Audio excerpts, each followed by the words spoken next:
LOONA is a group that is pretty unanimously enjoyed within K-pop, with even B-sides that eclipse some of the better groups as A-sides, so it's no surprise to see eventual subgroups form. Odd Eye Circle, originally debuting in 2017, was one of the first full projects released within the LOONAverse. Sadly, not seeing much attention after the group fully started pushing their group albums and other subgroup projects. Now, I could go on and on about the controversy and quite frankly discussing business practices at Blockberry Creative, but you could very much likely find better and more detailed accounts on the internet. So I'll mostly be talking about the music, but let me bring up my appreciation that 1. Their creative director had founded Modhouse, one of, in my opinion, the most creative and interesting labels on the scene right now. Despite my lackluster initial impression of S, they are beginning to grow on me, and 2. Modhouse being the label that they now reside on. Starting the project is Did You Wait, both an incredible intro to the project in terms of sonic literacy, skipping through different eras of LOONA, and also acting as a sincere question to the listener, both in terms of LOONA's recent time away because of their dealings with Blockberry Creative, but also since it's been nearly 6 years from the last OEC project. The intro then transitions into the instrumental of Air Force One, which is quite honestly the best song to come out of K-pop this year. If you disagree, tell me what you've been listening to, because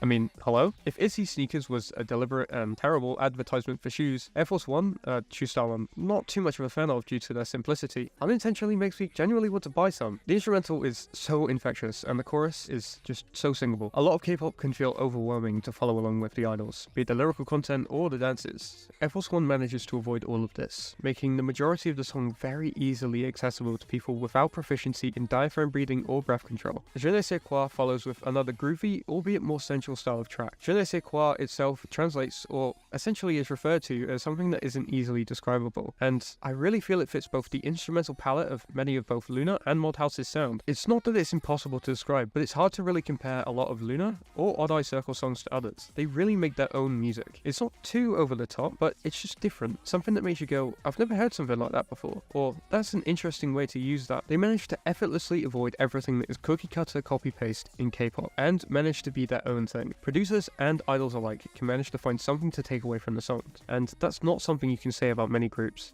Lucid continues to pull back on the tempo as we reach the middle of the project. I don't really have much to say about this, it's just a nice little track in the middle of the project. It's certainly not a standout, but that's not to say it's bad. I will say that when I first listened to this project, given the song is somewhat adjacent to a ballad, thinking that this was the end of the project. The lyrics are relatively repetitive, but the vocals are incredibly angelic, and the vocal layering along with the arrangement of the track in general is quite simple but works to its benefit. Love Me Like returns to the higher tempo grooviness of the first tracks on the project, again managing to feature a plethora of samples and different little elements that sometimes only appear 1 or 2 times in the song. The post-chorus on this is so infectious too. I also love the kind of chiptune retro video game sound effects on this, especially as someone who is both a game designer and hobby producer at heart, but also a huge fan of 1970s to 2000s retro arcade style games. My Secret playlist closes the project, and it's probably the second best song on the album. Its production is so punchy and crisp, and the lyrics are incredible too. It's so hard to manage to make every element work together in the song, and have them all shine brightly without overwhelming each other. This song manages to perfectly present every element within its composition. If you've been paying attention, you might have noticed I left out a lot of mention towards their vocals within the project. It's because I don't like them. Joking, don't kill me, they're great, okay? But you don't need me to tell you that, let's be honest. LOONA, Odd Eye Circle, the members themselves have been staples of K-pop since they arrived on the scene, and while I wasn't much of a fan of LOONA or K-pop in general until recently, I've always had every expectation met from any project in the catalogue I've listened to, and I think I speak for every fan, both old and new, that seeing Odd Eye Circle return, and hopefully an eventual reunion of all 12 members, is something many people have been anticipating. Odd Eye Circle was one of the greatest subgroups in K-pop. With Version Up, they show even after all this time why they were, and still are, worthy of such a title. Putting Version Up at a 72, I cannot wait to see what both Odd Eye Circle, the other girls within LOONA, and hopefully, at some point, the whole group can come out with. If you enjoyed this video, or want to see more like it, let me know by liking, commenting, and subscribing below.